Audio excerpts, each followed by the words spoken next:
This is Eva from Ottawa, other Eva. We're on the call. My husband and I, we met Eva at the Canoe Symposium last year and are hoping to get to go on a paddle up north at some point. So yeah, excited to see the trip. Hi. Awesome. Welcome, Eva. Screen share. Hi, Eva. Nice to see you again. Who is this? That's Lee from Oregon. Hello. Oh, hi, Lee. So nice to see you again. Yes. So if you have questions throughout the talk, just unmute yourself and jump in. You can also write it in the notes.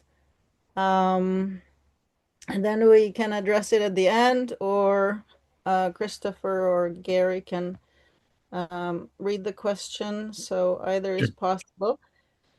And yeah, I do this to, I guess, share what I do and inspire people to go up there.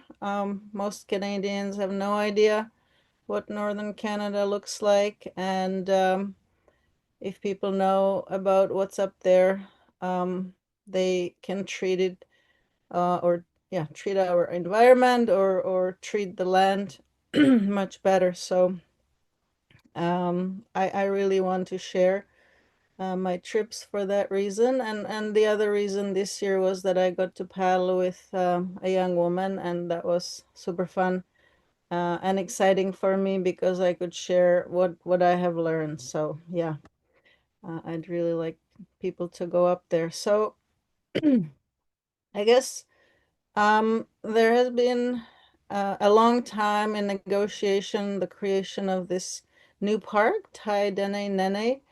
And so I was excited to explore that, as well as I have been to some of that area before. I know there are some beautiful eskers, and you can see an esker here on the first slide. So that was sort of my motivation for the location.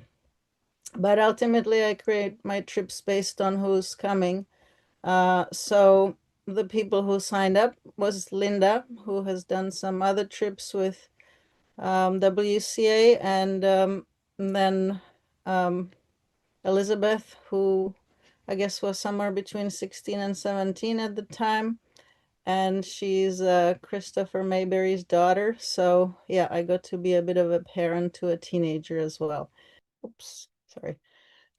So first stretch of the trip was from Yellowknife to Lutselk'e.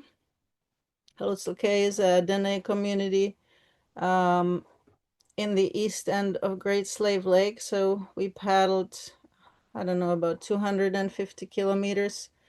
Most of Great Slave Lake has islands, so it's mostly sheltered paddling. There was just one crossing over here about 5 kilometers long.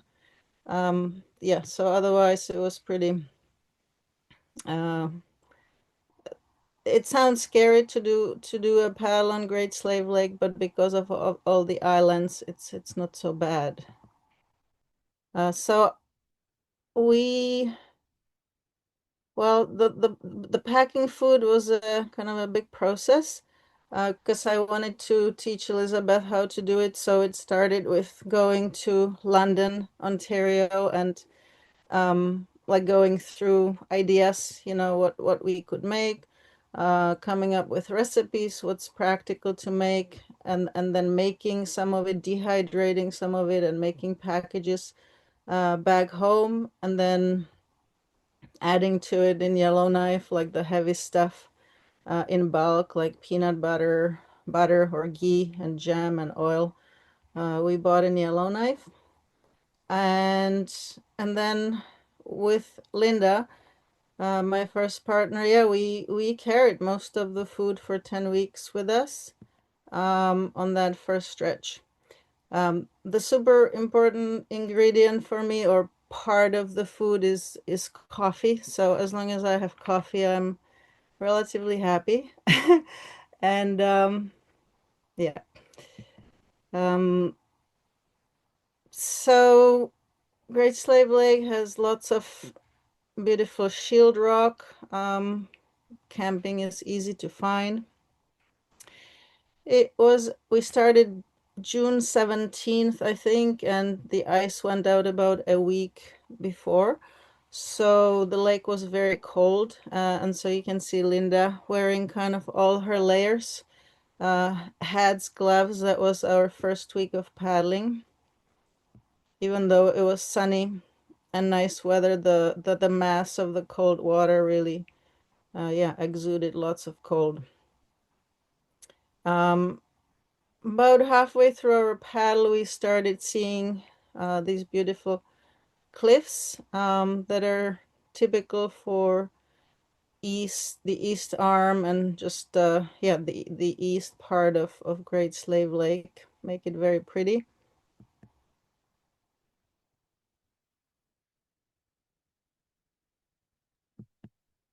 We started paddling. We got up, I think, at 2 a.m. and started paddling at like 3:30, just to paddle in no wind or low wind. The winds were pretty good. And I think this is a picture from like when we just got up.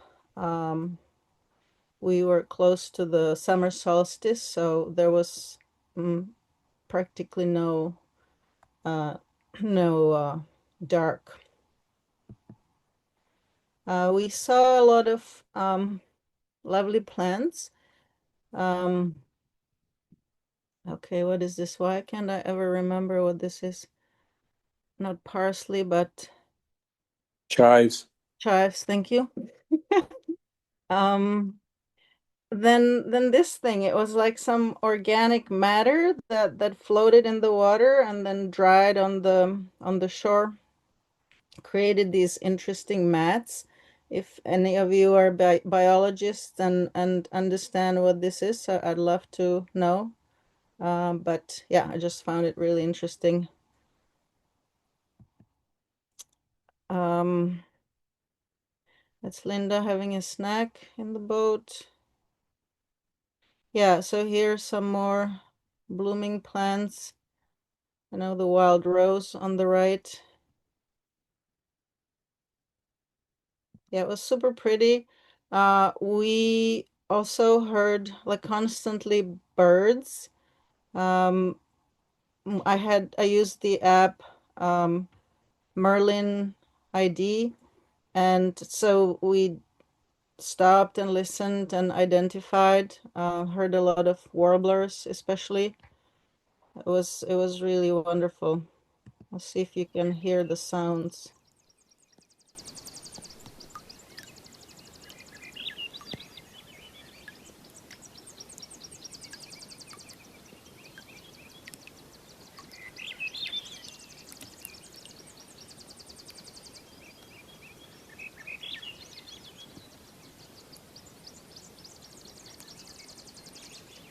All right, it was kind of faint. On Linda's birthday, we got a nice lake trout. Great Slave Lake is wonderful for fishing. And also we saw a muskox. We were heading towards to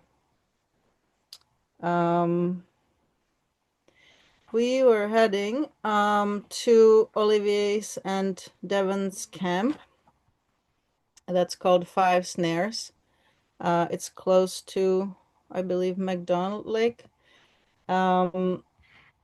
This is Dene land where Olivier, who is originally, interestingly, from Paris, France, settled because he wanted to create a place of grid. He learned how to build cabins, log cabins, and build them with his own hands. This is his woofer friend, also from Paris, France. Paul and his girlfriend Sarah on the right, and this is my paddling partner Linda. They fish 12 months a year, and they dry the fish in a traditional Dene way. and then sell the dried fish in Yellowknife. They get lake trout and I believe whitefish.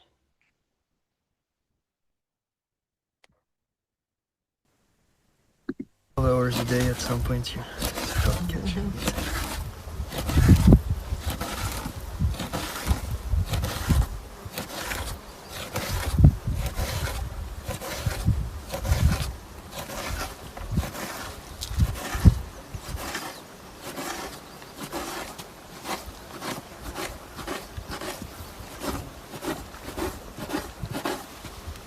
Will 12 hours be enough to finish the 30-some fish you got today?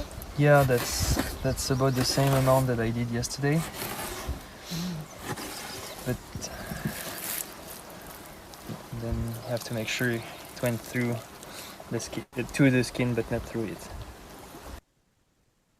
12 hours a day at some point. On Sorry. Lake Huron, Oh yeah. and they sell the fish cheeks. Oh yeah. As Of a what? separate The thing. walleye. You don't know what, but Huh. yeah, they're pricey per pound. Really? Yeah, I forget what it was. It must be walleye, because walleye has big cheeks and What is it? walleye is good. Pickerel. And did you see this in Nova Scotia? Cod cheeks? Yeah. Cod chicks is a classic on the East Coast. Yeah. Newfoundland, Nova Scotia. Yeah, cod cheeks and cod tongues too, eh? Yes. Yeah. Ton. Yeah. Out of curiosity, during COVID, you said you went to Nova Scotia. Did you go there because it was COVID, or you wanted to go? No, what happened is I broke up with my girlfriend at the time for some other reasons, and and then it came back against me, and I needed to get out of here because going through a heartache here, being isolated and seeing nobody, and having no one to meet and to change your mind and stuff. I just needed to get out of here for a while. Okay, so it was not to do with COVID. No, it had nothing to do with COVID. And then I wanted to, this is not the nicest stroke that unfortunately you're filming. I had wanted to sail for forever, my whole life, but was always interested in it, but I was always here. So I never got around to it. So this time I said, okay, well that's what I'm gonna do. And then Paul was actually living in Tofino at that time, and I wanted to. So that was Olivier.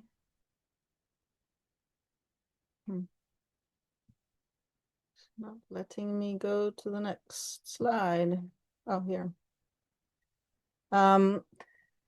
Yeah, the second person speaking was Olivier, and this is the smokehouse where they need to keep pretty steady temperature and humidity.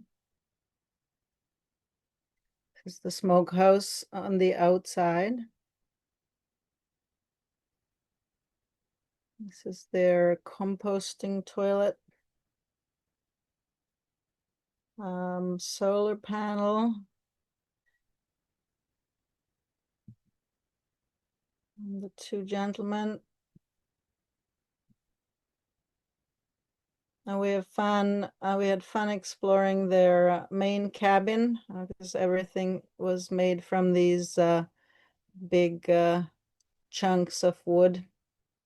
They had a lot of preserves that come from Devon's garden. Devon is Olivier's partner.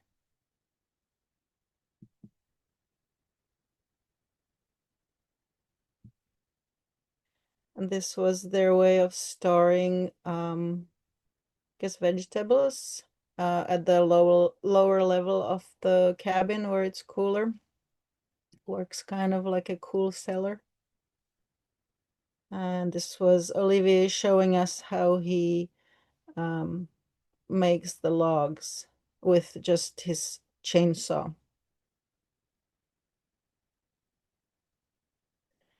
And Linda had one more day left, so we had to keep moving. It's 60 kilometers to get to Lutselk'e from Five Snares Island. We did a few short portages over to Great Slave Lake again. And then we went through this back channel. It's called Muddy Channel, where again we heard so many birds and saw muskox. It was a really nice way. And it brings you to Lac du Hamel and this back route to Lutselk'e. So in the end, we walked about 3 hours on this road, and then we got our canoe and packs later. And we stayed in. Oh, this is Linda's exit interview. Okay, Linda, so this was your first time on Great Slave Lake and way up here up north. What did you expect and what it was like? I expected worse mosquitoes. They were annoying at times, but not terrible. I did expect that we would see bears, which we didn't. I hadn't expected to see the muskox until you first mentioned them, and I was very excited to have seen that. I love that. I've never seen nor had I expected to see an eagle family. That was pretty phenomenal. That was very interesting. And of course, Olivier's place with the whole living off the grid thing and all the stuff he's done. But just this, watching the sky, like paddling into the sunrise every morning. I don't know, I didn't expect as many birds. That was really great. I don't know what else. Just the wonderful rhythm of just sort of paddling and finding places to stop and make a fire in the morning. I wasn't picturing having hot food en route. Your pancakes, the day we had pancakes, that was amazing. Cinnamon pancakes. What was hard for you?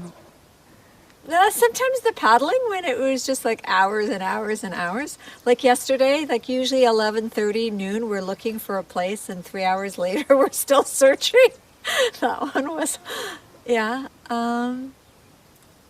Functioning on not enough sleep. That was really hard. The nights when I couldn't sleep, and then I was working on less than 3 hours or 4 hours of sleep, and interrupted as well, like having woken up multiple times. Yeah, That that's was hard. Being hard. tired.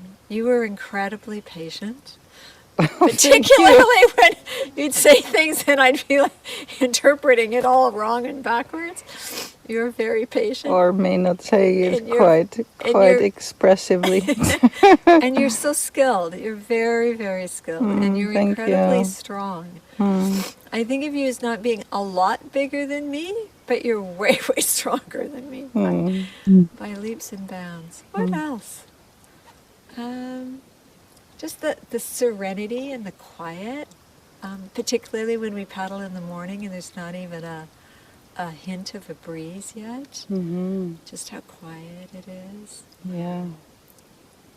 I was also surprised actually at the number of islands and how often we were paddling when I didn't have a sense of how big the lake was that we're really on. And then sometimes we'd come to an opening where you could see to the horizon where you could not see land on the other side of the water. So yeah, sometimes it was easy to forget how big a lake we were on. And the one thing that surprised me was we don't have mist coming off the water because the water's not warmer than the air. And you're paddling and you feel the cold coming up off the water. Yeah, I think that's it. Thank you. Okay. Okay. So in Lutselk'e, we stayed with Father Prince, who was an oblate priest, but at this point mostly just help people by fixing their home appliances. He grew up on a farm, so he was very skilled. He fixed this house that's in the picture, and then he has been also working to upkeep the church. And he was very kind to us to let us stay in his house and give us a ride. We visited the park office, got some flour. Linda went home, and Elizabeth came in on a local flight, and we repacked the food together. We put together 160 pounds of food in the end, made sure we have all the equipment, and left Lutselk'e. Before we left, we had time to spend with Devon, Olivier's partner. She was setting up a greenhouse and some gardens, and this was for the purpose of helping people to provide more vegetables for themselves, to provide more food security rather than being dependent on the northern store, which is very expensive. So we met some children with their parents, learning how to plant various things. These ThaideneNene laws were posted at the park office. They're really lovely, and that's kind of what we practiced. Very, very simple, very straightforward way of life out there. Sleep at night, work in the day, kind of a thing.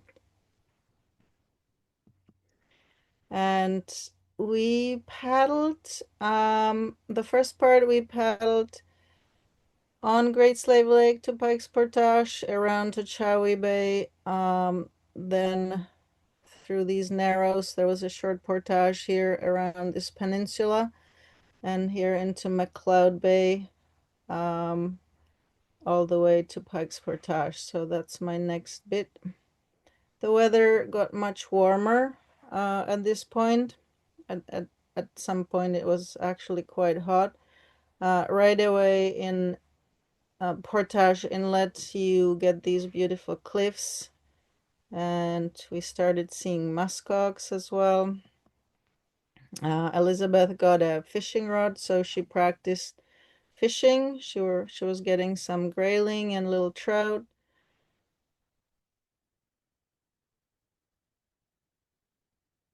And again, we were getting on the water early, just so that we didn't have to fight the wind. Saw more flowers. Beautiful rocks to camp on. We saw one black bear on this stretch, but just from a distance. Elizabeth brought some watercolors, so here at this camp we stayed for a bit. We had a windy afternoon. She did some painting. You can see a variety of different rocks as you paddle that part of the lake. This is the one short portage.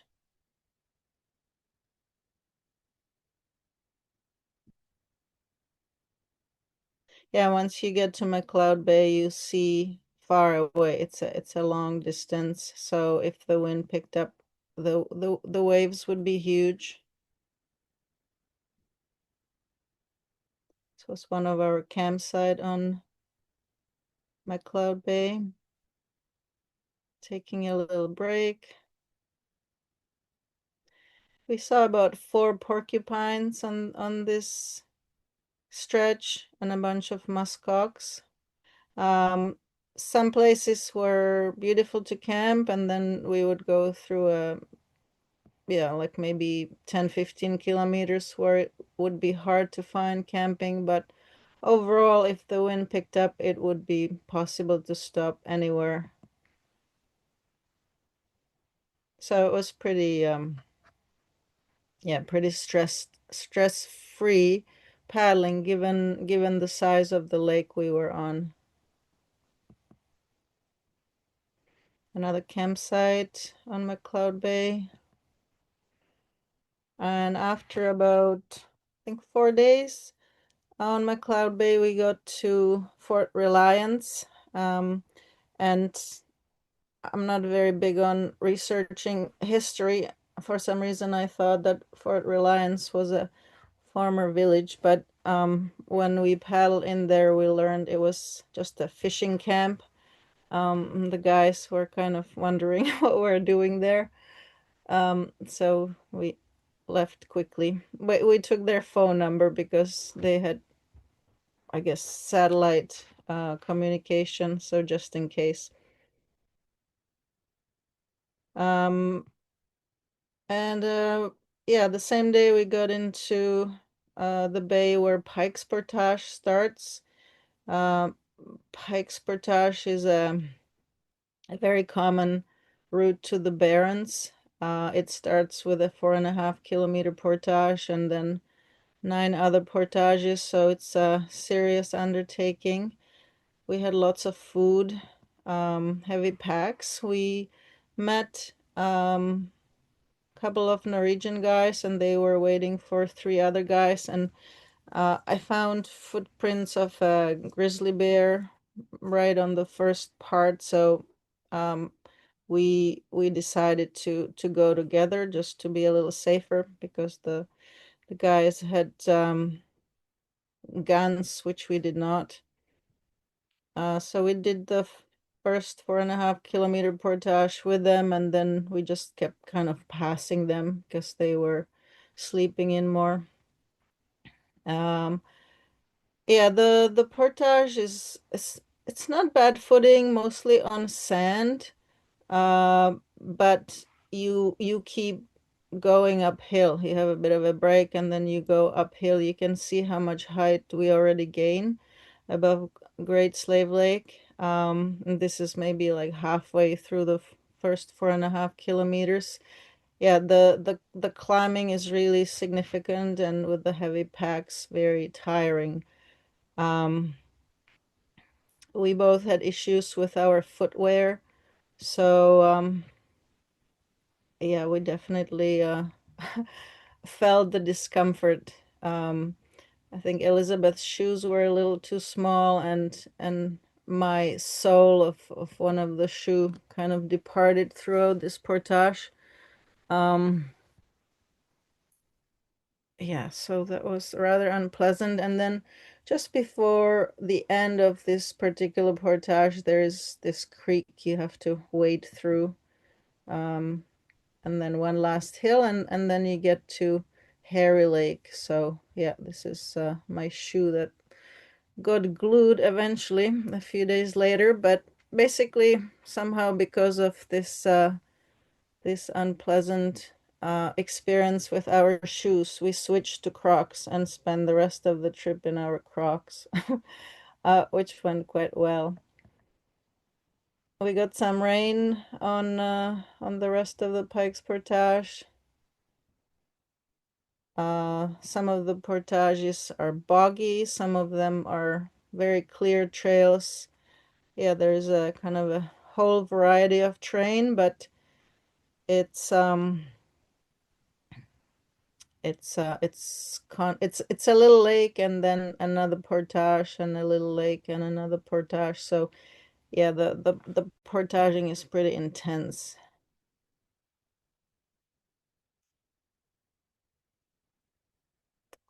This is still Pike's Portage. We saw a bunch of muskox.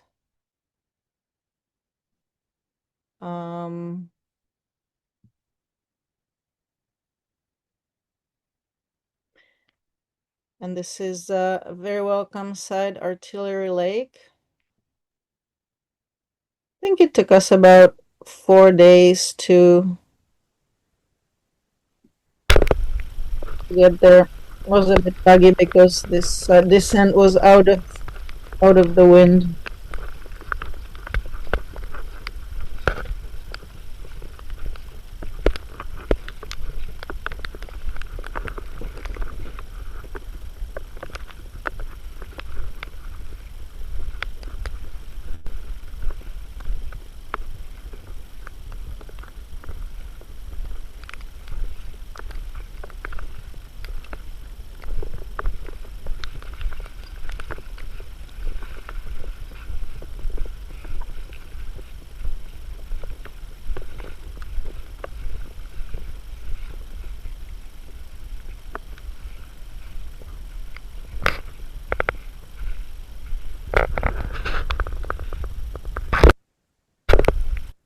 Okay. So next was Artillery Lake. We paddled on the western shore because we were getting western winds, and yeah, it was a nice shore, a nice camping, easy to find campsites. You're still in some trees, but you end up losing the trees as you go to the north end of Artillery, and we could really feel the the impact of the pikes portages. We were tired all the way up Artillery. There are some very interesting rock formations there. So now we're about here. We're about to go upstream for a few days on the Lockhart River and then reach the most northern part of our trip, cross to the Hanbury waterway. And sorry. And then we left the Hanbury, went southeast into Smart Lake, and into this area, which is seldom traveled. Mary Frances Lake, Mary Frances River, and other lakes leading to Whitefish Lake, the headwaters of the Thelon. So this was a ThaideneNene camp on Lockhart River, which was obviously not used for a while. There was some damage there to the cabins. We had a wonderful experience at the campsite on Lockhart River. We had a moose, a really big moose, go past our tent. And then a bunch of muskox came very close to our tent, so it was super fun watching the animals. There was one portage on the Lockhart. The rest, if there was some decent flow, but you could walk in the river, just wade upstream. And this is our celebration of reaching Ptarmigan Lake with some chocolate brownies. When we got to Ptarmigan Lake, and then the beginning of the Hanbury, you're out of trees. We had some wood that we brought from Artillery, and then we collected like these little branches of dwarf birches. But yeah, we had to be pretty careful how we use our wood. We chose not to bring any liquid fuel. So yeah, we managed, but it's just the cooking took a little longer with these little twigs.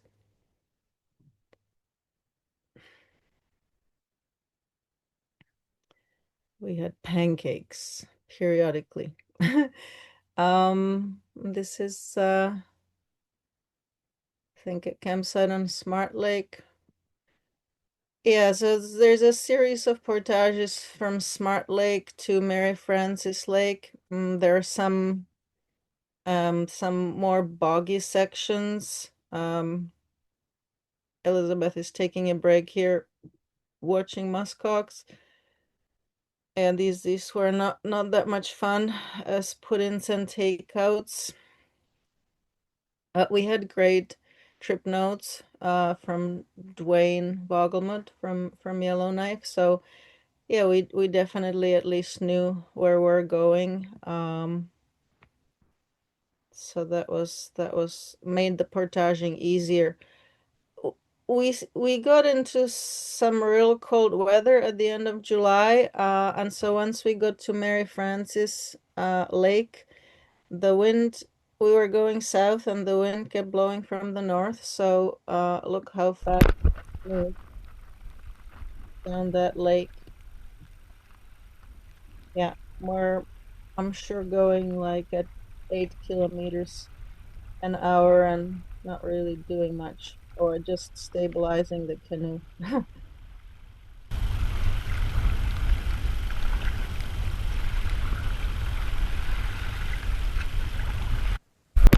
got this weather like for a week. So it was kind of all layers on, which was strange. So here we're getting into the pretty estuary area. This is Mary Frances Lake. We spent the night there. It was freezing, so it was no, like we were on a beach, but it didn't feel like a beach.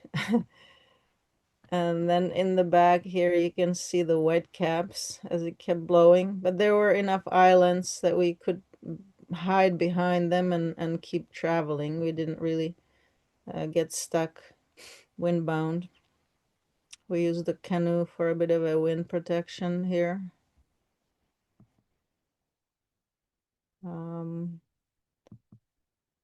And then after a few more portages, we got back to wood, back to trees on the south end of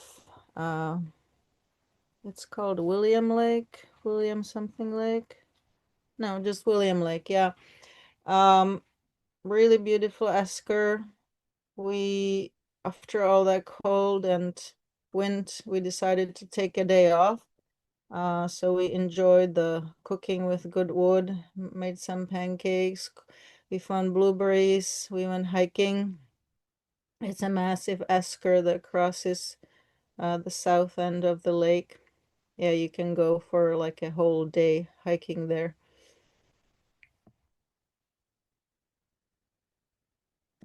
Very beautiful.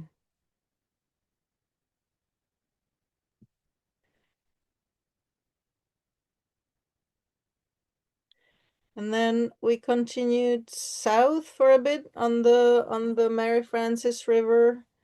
And after a short while, we had to leave it and go upstream into some other lakes, eventually heading to Whitefish Lake. So here is a bit of the kind of a terrain that we went through, but we seem to have pretty decent water levels compared to Dwayne's trip notes. They were going in the other direction with his family, but yeah, we seem to floated through most of this stuff, whether we just floated the boat or we floated down in the boat or just yeah, it's we did less portaging than Dwayne did.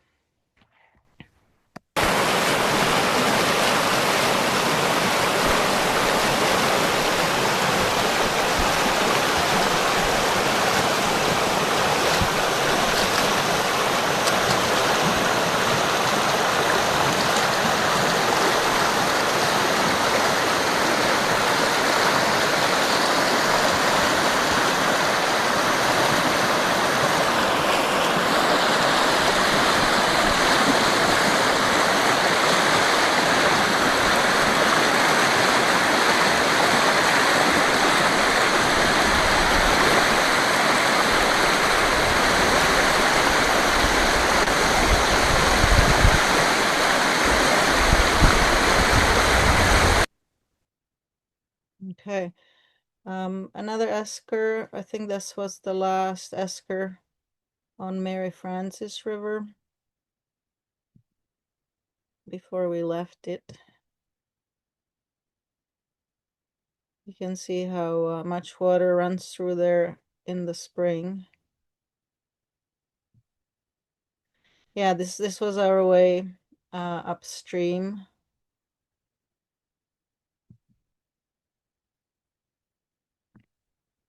And here is a portage over one of the eskers. 1, 2, 3. And 1, 2, 3. One more time. 1, 2, 3. Oh, God. Very windy. 1, 2, 3.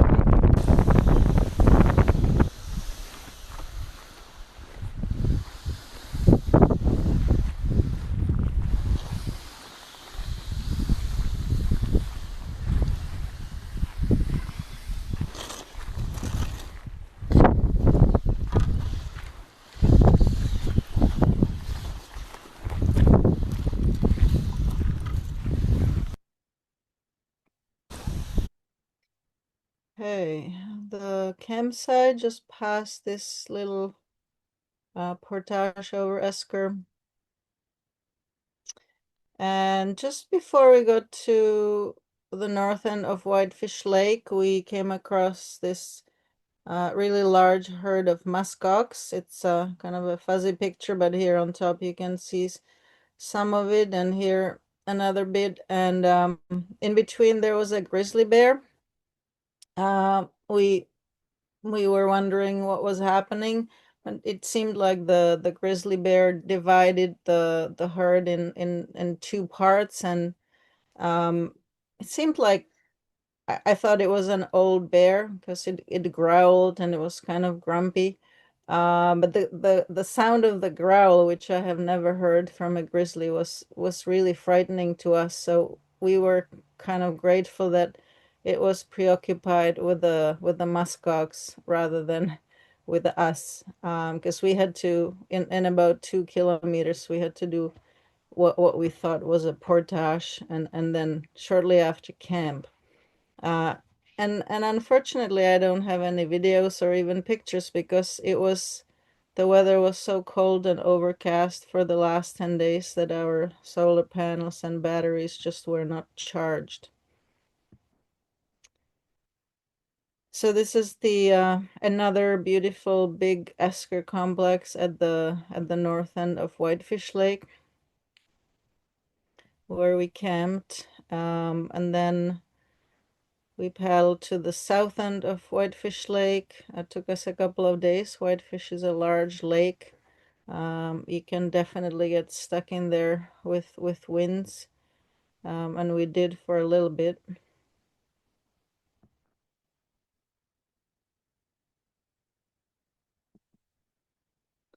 And then after like a very short river section, you get into Lynx Lake.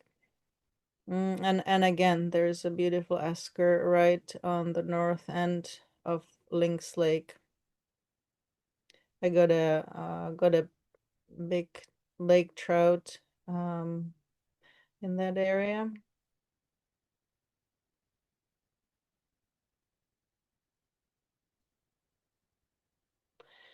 This is camping on Lynx Lake. There's lots of islands with beaches. Really pretty area. We didn't spend that much time on Lynx Lake. We left it to travel south towards Sled Lake. That was an area with quite a number of portages with really varied terrain. It was pretty. Um, we followed the waterways. The first lake we went into is called Timber Hill. And this is the south end of Timber Hill, again, an esker. Somebody told us about a cabin in that area, but we did not find it. We found this poisonous mushroom, which we didn't pick. This was one of the places we had to portage through over this steep little hill. I think at this point we went from 3 carries to 2 carries, so overall the portaging felt easier. There's a big difference walking one less time back and forth. So here you can see the different terrain, like really nice solid terrain paths. These rocks look, as long as they were dry, they were actually not too bad to walk on, pretty solid. But yeah, of course you have to focus and make sure you're you have a good footing with those heavy packs. And then yeah, here is an example of like more bush and wet underneath. So yeah, real variety. We were getting some pike in this area. And this is our camp on Sled Lake, where also Dwayne camped. Really pretty island, and when we arrived there, it was windy weather, and also there was a lot of haze that blew in from the fire, so we could hardly see the next shore. And we kind of waited for the weather to settle, and then it cleared into this beautiful view. Sled Lake is quite pretty. Elizabeth did all the communicating through InReach. It was good for her to have contact with her family and friends later. So I just let her do all that communication. We were sending messages once a day, always at dinner time, just to make sure, just in case something would happen to us, that Elizabeth's dad would know where we have been the day before. This is traveling out of Sled Lake on Sled Creek. So we're going downhill through some shallow stretches. Mostly we could float the boat. Sometimes we had to do short carries. Sometimes we could, yeah, just line the canoe downstream. Yeah, even this looked runnable, but it just didn't have enough water, and we had a pack boat, so we had to be careful around rocks. We got into, yeah, there are sections of Sled Creek that kind of open into a lake. Yeah, has again some nice beaches. This is an area where Dan Wong, with his company, he takes his clients here. Really pretty campsites. This was on Eileen Lake. Super nice area. Nice beaches. An old cabin we found. And yeah, strangely enough, the lake trout doesn't mind sandy areas. Like we really wanted to get a fish, and this was where we were about to camp, so I tried one more time. Hello? There you go. Like 200 meters away, and I thought the line got stuck, or the lure got stuck, and like four times I pulled really hard, and yeah, only after that the fish started to let it go, like anchored on the bottom. We went to the beach and got it out.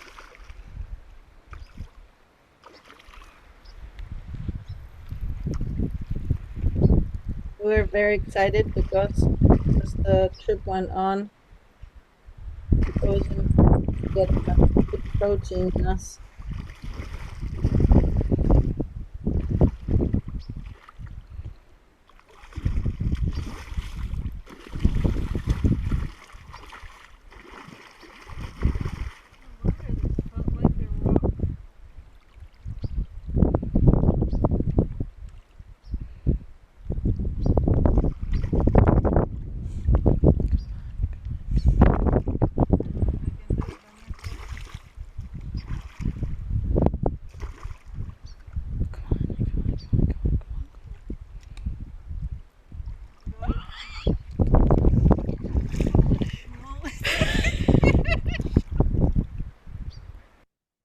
Hello?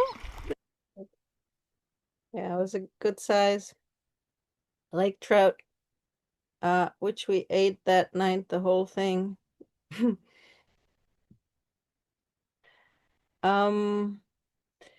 So then we're traveling down Eileen River, which has a bit of lakey sections, but a nice variety of terrain.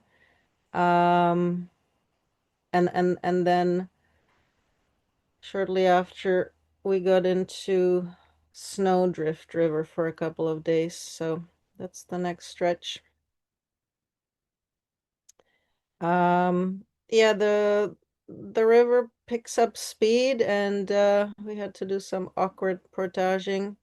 We went past a couple of these big drops, cascades. I think a couple of the cascades were portaging on top of the hill, so we got a nice view. And then some smaller drops. Pretty good footing in some places like this because there was a lot of open rock. We got a grayling. We ran some rapids. Some of them had enough water. We always went to check ahead what things look like if we couldn't see around a corner. We continued to see sandy beaches. There was a bit of a canyon section where the portaging was terrible, but there were some inukshuks from whoever traveled there before, so we could find a way through there. And at the end there was a bunch of nice class 2 kind of longish rapids, maybe like 5-7 kilometers of actually runnable rapids. That was fun. So now we're portaging into the snowdrift, which is over this pretty easy, very easy walking over an esker. And the Snowdrift River is very sandy. It's a very unusual river for, I think, I would say the Northwest Territories, because it doesn't have much of a drop. At least in this section, it does have a canyon at the end, but we didn't go that far. We were on it for 2 days. It had nice current and it was pretty. You can see grayling in there, some wolf prints, but we didn't see the wolves. And we saw a ptarmigan. Yeah, pretty river. This was the only significant drop we experienced. And we started hearing muskox that sounded just like that grizzly bear growling. I guess muskox in the rut. It was a scary sound. And so we made sure we didn't camp anywhere near a muskox herd.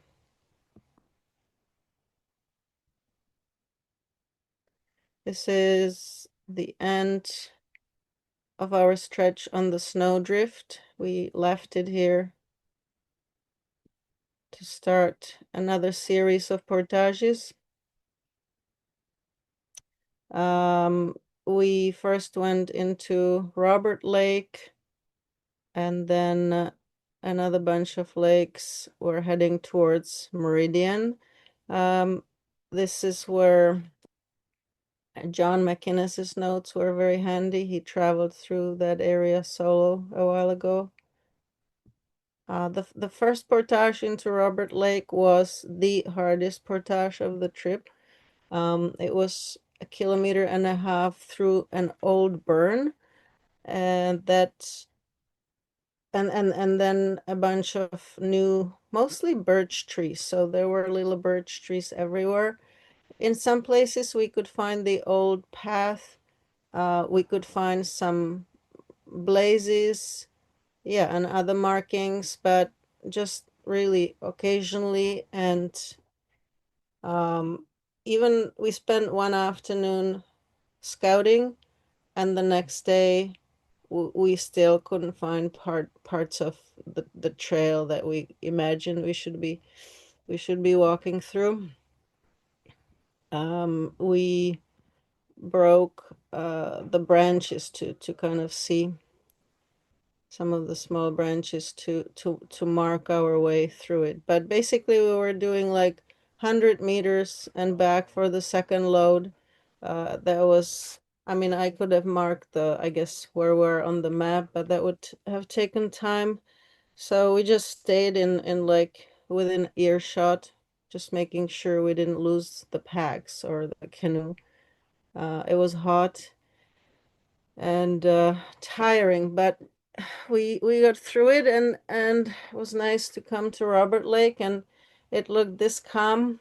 I jumped in the water to cool off, and when I got out, we had this microburst of wind, like super strong wind, that picked up the canoe in the air, like maybe, I don't know, 6 meters or something, which was kind of a crazy thing to see your canoe fly away.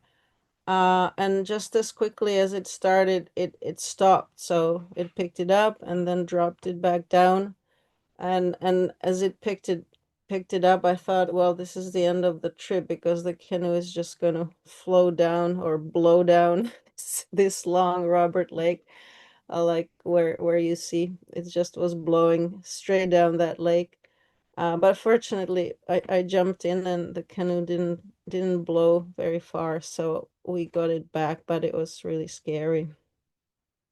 And nothing fell out of it either, so that was good. Um, the rest of the trip was the rest of the, I guess, the portaging to Meridian was less eventful. Some interesting terrain, but either we could float the boat or the portaging was pretty good. This was a pretty decent portage, mostly on an esker. And then eventually we got to Daisy Lake, which is the start of the really long portage over McDonald Fault. So whatever you climb on Pike's Portage, you have to descend on the McDonald Fault. This is our last campsite. We went to scout and we marked the first part. And we explored and learned that the traditional way goes through a marsh. So then we decided we should better travel along this creek. But as you can see, that creek does not look like perfect portaging terrain either. Plus, the creek descended much faster. So yeah, but John McInnes got through there, so I trusted there must be a way. This was the first part. We portaged on the side of the valley because the bottom of the valley was just marshy and wet. And it was kind of rolling hill up and down. We set up inukshuks and we could follow them the next day. So that was a good thing for about a kilometer. And then at the end of this, following this side of a valley, we had to descend this cliff. But we were going downhill, so we could like put the canoe on a rope or just put it down and just walk with it. It was sliding down. Yeah, I think traveling up that portage would have been much harder. And also we were light. We had at this point pretty light packs. And then there was a bit of on this esker, like 400 meters on sand, comfortable sand, and then we got into the creek where we had to like walk ahead and clear the trail, clear some branches. Sometimes we had to like pull the canoe over these bushes. It was like you couldn't really walk with a canoe on top of your head. Yeah, walk through this kind of terrain. And this was still at the spot where the creek wasn't really dropping a lot. And then we had this stretch where it was just large boulders and we had to get through them. Yeah, it was really hard to walk on your own with a canoe, and even the two of us together it was hard to coordinate. So this is probably like the worst part of that McDonald fold portage.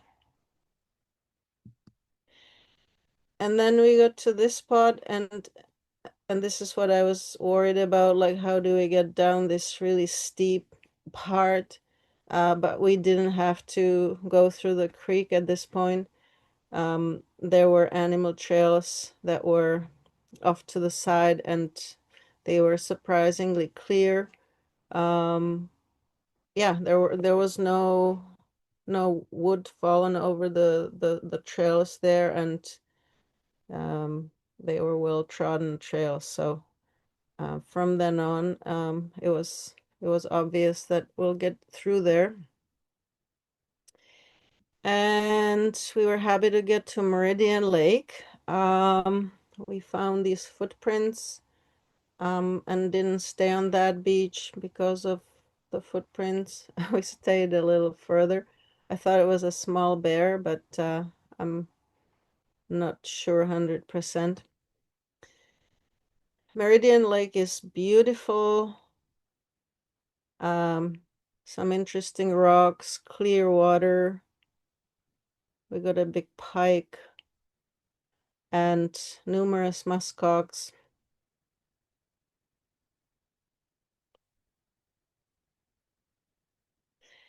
And then we stayed on another beach before we started portaging through a series of lakes back to Lutselk'e. You can see more of a presence of people here. From Meridian back to Lutselk'e, we are traveling on snowmobile trails that actually were cleared. And at this point, we're like almost third week of August. Also, the footing was mostly dry. So yeah, that was kind of a big question mark in planning of the trip. What kind of train to expect, like how difficult will it be to find the portages, but it was actually super easy. There were even signs for portages. Some of it was through an old burn, so yeah, on these open rocks. And some of it was on like a bit more hummocky tundra. This was mid-lake, I think, very pretty. We got some nice lake trout there. There's some beautiful hills in the area. This was one of the places where we could not find the snowmobile trail, and we had to descend this big hill. But we were fortunate to find a trail that Seth Watton told me about. He went in the other direction, and yeah, must have been also an animal trail or a trail used by canoeists as well. That really made a difference in this portage, because on the other side of the hill, yeah, there was lots of trees that have fallen over. So doing some of this portage on the trail really helped. We would find this old marking and then a barrel on the other side of the portage. So from the north end, it would have been easy to find the trail. But from the way we were coming there, yeah, it was kind of tricky.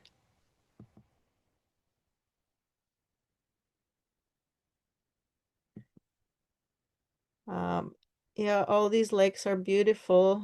As we were heading towards Lutselk'e, there was much more evidence of old fires. And here we found a muskox that must have been there over the winter, so it lost its fur. So it's this white and oops, okay. Let's see if I can open this. Huh. Anyway, there was a wolverine feeding on the muskox, and wonder if I can open the video. Oh. Okay, anyway, we had the privilege of spending like 5 minutes with a wolverine feeding on muskox, which was incredible. Here we saw, I think it was a golden eagle, actually. It wasn't the usual bald eagle that we have seen many of. There was a nest, a whole family with the babies, and here some evidence of the things falling off the snowmobile. Okay, why are we here? Ah, there's the wolverine.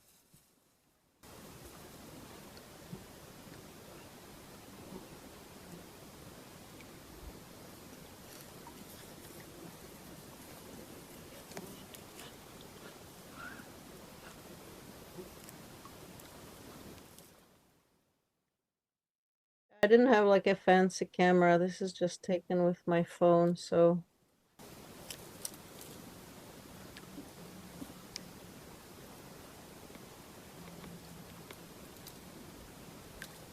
Hold the paddle in the water so that we don't drop. I think we were like 10 meters away from it. It was quite crazy close. All right. Yeah, it was incredibly hot. We were probably like third week of August. Elizabeth tolerated the heat much better than I did.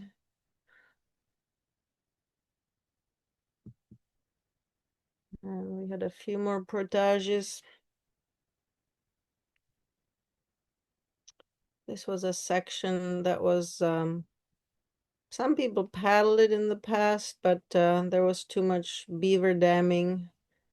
So we just ended up portaging on the animal path along this waterway.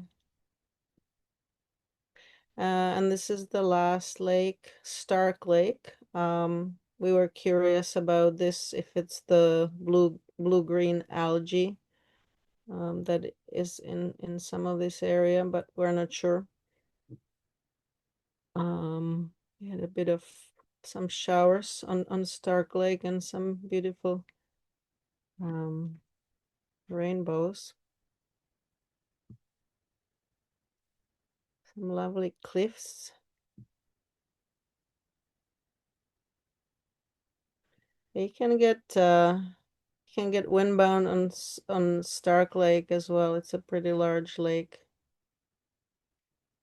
Yeah, so in this crazy heat, we ended up getting last night was just outside of Lutselk'e. We got a few more trout for the fun of it, or to have something to bring back to the village, and then we were lucky to catch a ride on a boat. Somebody was from the community was going to pick up an ATV in Yellowknife. So we traveled, I think, for three or 4 hours on a motorboat. So something that took us with Linda to paddle 10 days. We just traveled in a motorboat for like 3 hours. Yeah, that's it. So we can share some we can ask questions.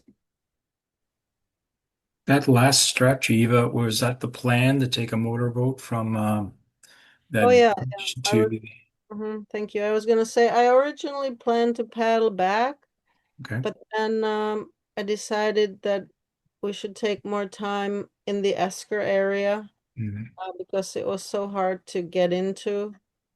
Yeah, rather than on Great Slave Lake. So So your plan, you had a plan B at Lutselk'e to take a motorboat back to Yellowknife. our plan B was we had a plane ticket, but you can actually return the ticket. So Okay, great. we returned it and traveled by boat for like half the price. Yeah. Okay. We do have some questions in the chat. Okay. We'll start at the beginning. Somebody's asking, what is the WCA? It's the Wilderness Canoe Association. Thank you. Yes, I shouldn't have Excellent. used abbreviation. Reina, have to go. Glad to start the first. Yes, okay. Miraman. If these people are in the audience, you might as well just jump in. I was surprised to see the paddling along Coachella had such flat campsites. Only ever saw it in winter by dog team, and it was steep. Was it low water this year? I couldn't tell. Yeah. First time, I guess. Mm-hmm. Comment on the pack boat reliability. Maybe the person who is asking, can you say That's what you mean? Yeah, Larry. Yeah, Eva, it's Larry. Yeah, just curious about. I've seen lots of folks use them. You did manage to go down some white water, but what was your feeling on its limitations? I have traveled with pack boats for about 10 years, so I know exactly what the limitations are. We wrapped one on the Hood River last year, so I know how much force they can take. You can do a lot with them, but like you cannot run, at high speed into rocks, let's say. But other than that, you can, yeah, you can drag them over stuff and you can, I don't know, you can run a lot of rapids with them. You just have to know what you're doing. Yeah, don't run into rocks at high speed, I would say. Other than that, they're great. They're prospector design. They follow the flow of the water, like they bend in the waves, so they're very stable and maneuverable. Tom Beekman here. I've got a question for Chris Mayberry, if you'd be so good. Chris, speaking as a father, how did the trip change your daughter, Elizabeth? I think, yeah, I think she came back, quite positive and confident in herself. But she's the same person. Like, you ask her to do something, it doesn't get done, and things like that. She's still Elizabeth, but she's there was a confidence and a happiness when she came back, so that was nice.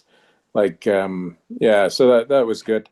And on a paddling perspective, I've paddled with her 3 times now, and she's very confident and strong. It's been quite enjoyable, actually. Yeah. So no, but it was a great experience for her, and yeah, she came back, better adjusted with herself, I think, and the world around her. Yeah. Thanks. In general, the water levels around the Northwest Territories are extremely low. My friend who lives out at the Hoarfrost River said that the water has come up about 6 inches, but it's varied so much in the last probably 3 or 4 years. Like at one point it was overflowing docks in Yellowknife, like a foot above the docks that have been in Yellowknife forever. And we're way down again, but a little bit higher than it was at the beginning of the season. Thanks, Karen. Iva, can you talk a little bit about your sail? I was super curious to see it and wondering where you got it or if you made it and how it works. They are kayak sails you can buy quite inexpensively online. And they're not very good quality. They might last only like one trip. Uh, but they make it's very light, it weighs nothing, and it makes a huge difference, especially if you get a period of what we got. We got 10 days of um tailwind basically. So yeah, if you're lucky with the wind direction, then it really propels you very well. Yeah, I think it was like um somebody, one of the crew bought it for the Hood River trip last year, and I think it was just like only $10 or something ridiculous. Yeah, cheap. That's pretty much, yeah, those are the main considerations. And then of course doing a loop of course is makes it less expensive if you can avoid charter flights. Yeah, people who have just like 2 weeks, going to the Hood River, you can spend $10,000 on a trip. I think our trip was maybe $2,000 at the most, something like that. Can you comment something about the flies? Very little flies. Okay. Mostly like the advantage of paddling so early in the morning is that it's usually cooler, so you don't get flies in the morning. And then when when you get on land, it's usually windy, and then you don't have an issue with flies. And by the time the wind drops, you're in the tent going to sleep. So yeah, the flies might get active like at 6 o'clock at night when the wind drops, but we're already like, or at least we have an option to be in the tent, getting ready to bed slowly. So um but even without that kind of a daytime regime, the flies were not bad on this trip at all. And what was your typical day, like start, finish, your lunch, etc.? Yeah, I think with Linda we were getting up at 2, and with Elizabeth a little later, maybe 3:30. And like within an hour we would get going. Um and we would be on the water, I would say between 8 to 10 hours. Yeah, we didn't do really any like harrowing long days. At the beginning of the trip, we even got to like rest when we got into camp, but when we got into the portage sections, we would spend more time on looking where the portage was. So we were doing a little longer days, but not necessarily harder, because it was like a variety of terrain. Sometimes we were walking, then we were paddling, scouting. So, um, yeah, I think like we were having dinner between 4 and 5, and then going to bed like a couple of hours later, like by 7 probably, Okay. going to bed. Now, you made a decision not to bring fuel, just twig stoves and stuff like that. How did you handle if it was raining or something? How did you end up? What did you have for breakfast? Just granola bars or something hot? No, we always cooked. We never like had to miss warm food because of rain. There was one time when we had that custom cook lean-to shelter, Mhm. which was both a bug tent and a tarp, but we only used it once. And other than that, well, I think like a couple of times we even like cooked through like light rain. I don't know, towards the end of the trip, like we just did not care kind of even about Mhm. rain. Okay. Question from the audience here. It says, did you use Maps GPS? I love paper maps. So that's my primary source of information. And then with the InReach comes a map application, where if you need more detail, you can get it, or it shows you where you are on the map, like um on some of those difficult portages.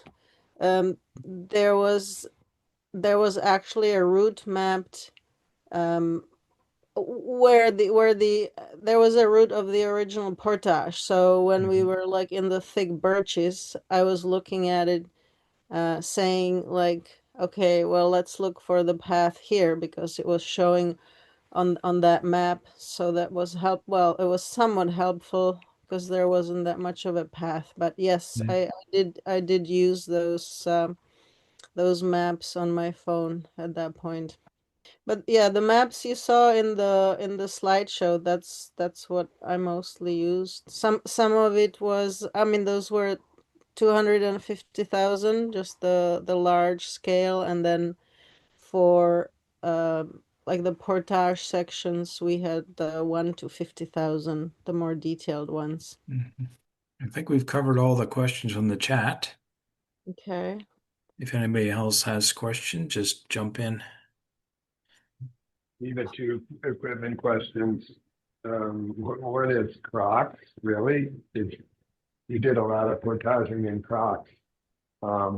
Would you recommend that to anyone else, or? Yeah, footwear is tricky, always tricky. Because if you're doing a lot of portaging, you want to be safe, but you don't want to be carrying a lot of weight. So at some point in the past, I used to buy these $100 Solomon shoes that were supposedly have like good sole, and the top of the shoe was netting, and I would just shred them in one summer walking in the water, in the sharp rocks. And I thought, like, I didn't have that much money at the time, so I said, like, why am I doing that? So then I went to Value Village and bought sneakers that like had thin material, like didn't suck in that much water. And I did a lot of trips in that. But in the last few years, I did more trips where um, I wasn't doing a lot of white water, and I realized that, like, Crocs are comfortable. Like on a hot day, or you step in the water, you just lift your foot, pour out the water, and off you go. Like your foot is dry. It's a nice feeling. And I kept doing more and more portaging in them. And the fact is that, like, you cannot get hurt. Like, you really have to focus what you're stepping on and how you're stepping. And so every step is like it's like being like on a in a in a monastery, doing a meditation. Like every step has to be precise, premeditated, and kind of tested. Like if you're not sure what you're stepping into, like you have to test it. So if you walk that with so much focus, then in a way it really doesn't matter what you're walking in. And also, I would say, like when we were doing the McDonald Fault portage, it rained for 4 days prior to that. And basically, we were either on open rock or on rock that had some moss on it. And the mosses were so wet at that point that when you stepped on the piece of moss, and it didn't matter what you would be stepping in, either a croc or a running shoe or a good hiking boot, you would be sliding, like you would slip.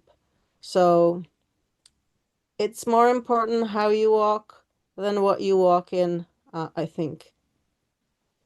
All right, we've got a question or a hand up from Karen. So Karen, I guess you want to say something. just unmute yourself and jump in. No, I just didn't take my hand down. Oh, okay. I'm putting your hand It down. was just piping up about the water levels.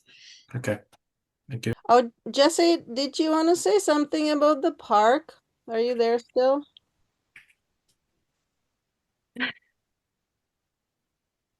I am here with the baby who just got her butt changed.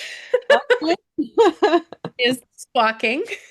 Uh, Sure. So I introduced myself at the start of the call. My name is Jess Duncan. I live in Yellowknife, but one of the things that I do is I work for the Lutselk'e First Nation. I provide communication support to their ThaideneNene department. So that's the department that is responsible for carrying out their operational responsibilities in ThaideneNene, which means the land of the ancestors in Denisuthlena Yati. And it was a protected area that was created through Lutselk'e Dene law originally, but then through establishment agreements with Parks Canada and the government of the Northwest Territories is now also contains within its borders a national park reserve, a territorial protected area, and a wildlife conservation area. And so if you're interested in learning more about the protected area, about the people who've been stewarding that land since time immemorial, you can go to landoftheancestors.ca. And then there's also information, obviously, on Parks Canada website. But the protected area is collaboratively governed and operated by the Lutselk'e Dene First Nation, the Northwest Territories Métis Nation, Parks Canada, and the government of the Northwest Territories. So there is a lot of similar information on the various parties' websites. But I would encourage you to go to the nation's website to start because it tells their story of ThaideneNene and their relationship with that landscape. Here's my unplanned deal. Jess, if you have a chance, put a link in the chat and people will click Sure. on it. I will wash my hands and then do that. All right. Hey, Gary, and there is a two Zoom sessions scheduled in it's either January or February, and it is with the parks and the First Nations sponsors. And I forget the total breakdown, but it'll be listed on the events section on the Wilderness Canoe website if it isn't already there. So that's in January, February. Great. Thank you. Yeah, I have actually, well, a little side note, just a plug in here. We did the Agua River this summer, and Eric just sent me an email saying he's ready to do a presentation. So I'm thinking in a week or two or three, hopefully we'll have another one of these. So that's what the point of all these things are is, people that are in the club or even outsiders giving presentations. It kind of motivates people as Eva's doing on, doing some trips and maybe great trips. So thank you, Iva. It's excellent. Thank you for hosting this. Yeah, I think it's wonderful to be able to share it like that. I just wanted to say about the park. I was really happy when we visited the office in Lutselk'e. I was happy to see that they're organizing like trips to the land where they're taking both the park people who are biologists and the local elders. So yeah, there's like this wonderful collaboration happening that allows for the scientific knowledge, like making measurements and observation about climate change and what's happening with the species, but also sharing with the elders who know the traditional knowledge, that have the traditional knowledge. So yeah, I think it's amazing to see the two ways of thinking work together because they're, I would say, like really far apart to start with. So there must have been so much effort put into making this happen. So I was really super excited to see it functioning. You mentioned climate change at the Wine and Cheese in a couple of weeks ago.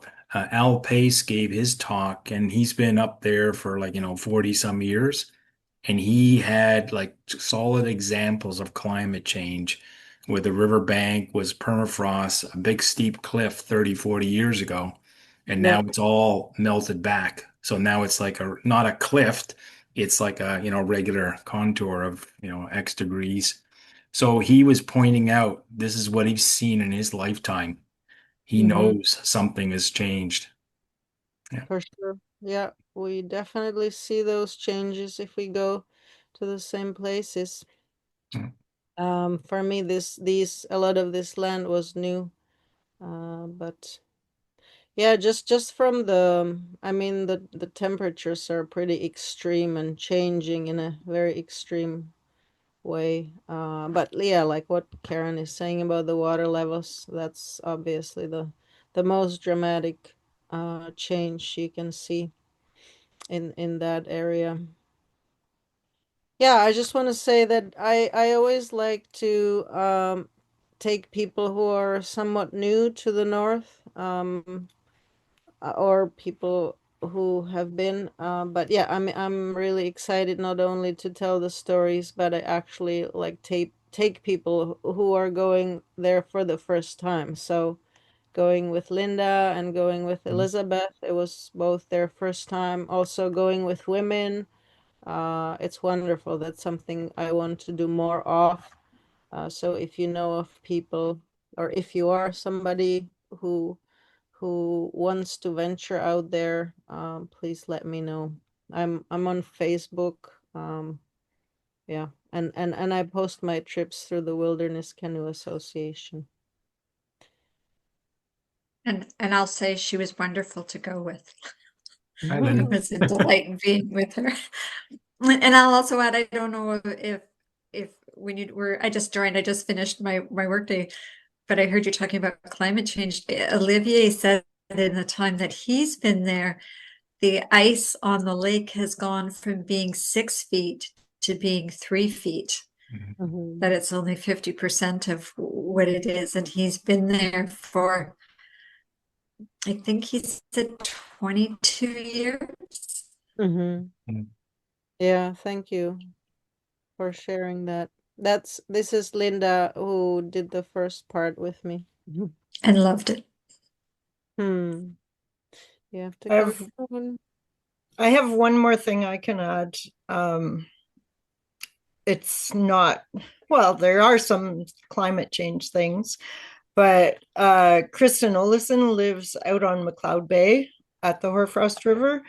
I'm putting it in the chat. Look up Turning Light Images on Facebook, and she posts a daily, actually more than one usually, but she posts a picture a day until the bay freezes. So she started November 1st, and the last picture will be posted whenever it freezes, which the earliest date was November 15.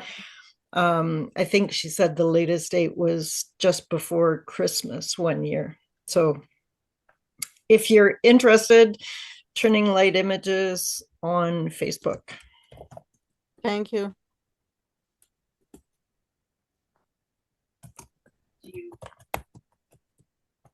I just have a question about a general question about your gear. Is there any specific gear that you really appreciated and relied on? Anything you wish you had or could have done without? Like anything that stands out to you? Well, I have done probably 15 trips like this, so I have a very good idea what I'm gonna need and if it's gonna last and so on and so forth. So no, nothing stands out, I would say, but I would say it is super important what you bring that you understand how it works.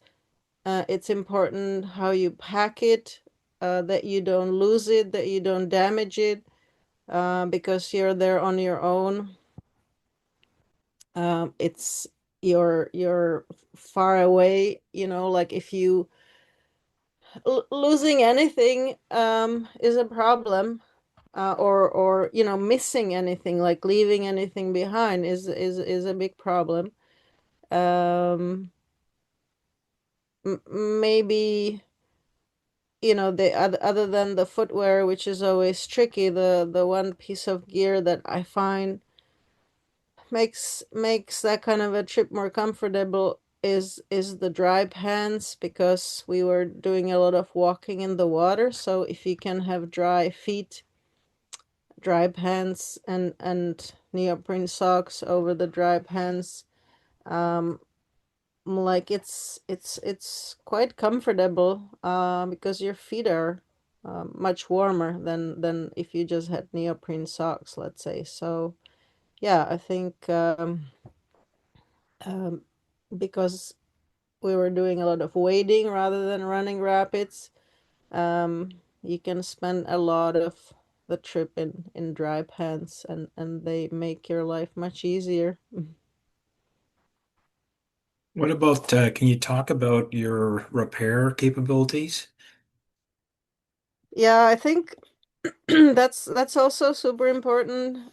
Like with the pack boats, I mean, you can damage any boat, I guess, but um, we have learned over the years, by breaking certain pieces on the pack boats and having to repair them.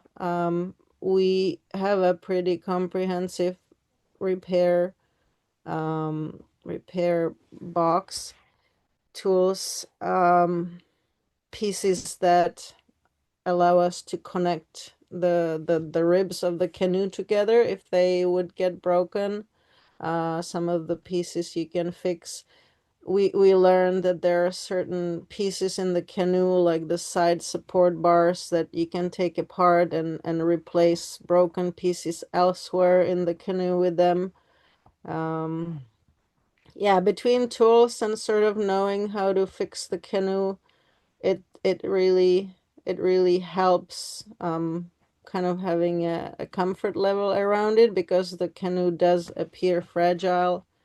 Um, yeah, I don't know. Did you mean just fixing canoe or? Well, I meant really everything because everything breaks, right? Yeah, yeah, really everything. You have Packs, to, you have to have straps. glue. Like, look, Yeah, my shoe, yeah, the sole of the shoe like fell off, and yeah. that's, how are you gonna get the trip through the trip not having a sole on your shoe? So Mm. yeah, I had to fix it. I had to dry the shoe and put the glue on and spend the time fixing it, which thank goodness it worked. And if it didn't work, I would really have to spend the whole trip in the other pair of shoes.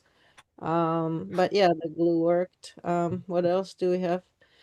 Yeah, I I just mean, find in general, like sewing straps yeah, on, pull a sewing strap things, off, things, if you're doing so much portaging and so much wading in the water, like straps break, like heavy packs. I think what's really important is to have good quality gear. Like a lot of the gear you buy, even those 115-liter dry bags, like my pack started peeling off. Like it's a pack that's 6 years old from MEC, which is terrible. It was no longer waterproof, so Mhm. we had to deal with that. Uh, to me, like duct tape is the most important Mhm. repair tool that you have. You should have a lot of it. And then I guess you have to be smart about, yeah, you have to be inventive and smart Yeah, with fixing. But yeah, definitely some tools, knowing how to fix things, glues, yeah, duct tape, sewing. Yeah, you're gonna definitely be doing sewing, and maybe like thinking about having to fix pack straps, which you need like a big needle yeah. and And all. really Yeah. strong. Yeah, and all. Yeah. Waxing. Yeah, it's an interesting subject because like I'm an engineer, so I'm always cobbling that stuff together. But everybody should know and they look at all their gear. Can I fix everything? And think about it before the trip. So when the trip happens, you've got the awl or the waxed thread or Gorilla Tape or whatever you need. Yeah, so you're covering 99% of the stuff. Can't fix everything, but you can try. Yeah, I'm thinking like people need to be able to see. I have seen like the screw in the glasses often fall Sure. out, and you need a very tiny screwdriver Yeah. to screw it back in. Otherwise, you're not able to do that. So yeah, So I do have a fix for that. Mm. I throw away the screw and I use a piece of wire where I put like a button hook on either end. Okay. And basically it looks like a dumbbell, but one side is the top of the screw, dumbbell, then the other side you turn it. So there was a guy, Jim, anyway, I fixed his screw in his glasses. About a year later, he says, "Hey, I still have your little fix." Nice. Yeah. Anyways, very good presentation, Eva.